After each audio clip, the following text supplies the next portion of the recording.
Adawagna all'onorinde e compacquista di Tibana Nanterce FM, dopo a Talazani, Taiusulaccia e Podiumezzana, Simodie in paesi di Perugazeveti, esattamente in Caseveti, e per i droit un pastore e un cabraggio che si chiama Bartolomeo Giancoli.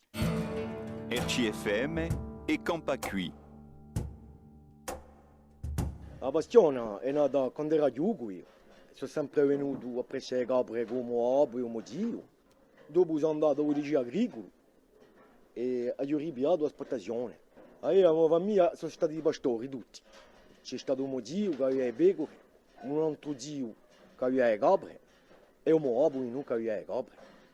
E a mia mamma che faceva il gaggio, che mi ha imparato. Mi aiutano sempre. Il mio abu mi aiuta tutti i giorni, tutte le mattine, tutte le sere.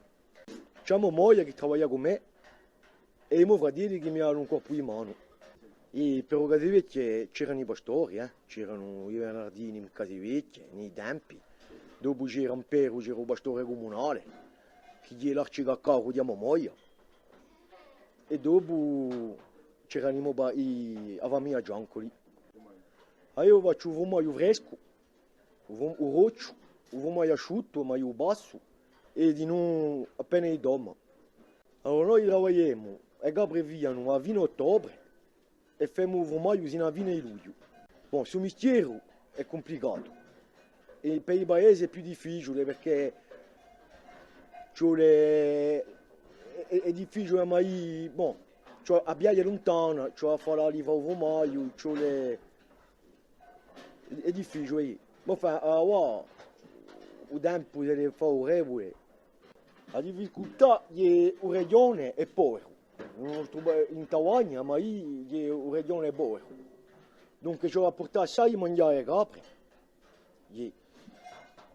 E dopo, bon, è mica più difficile che una strada, ma il mio progetto sarebbe di fare a mangiare qua su a un Monte d'Aglio, che è arrivato un paio, per far mangiare la roba, i miei capretti, il mio fumaio e appena di carne, se possibile.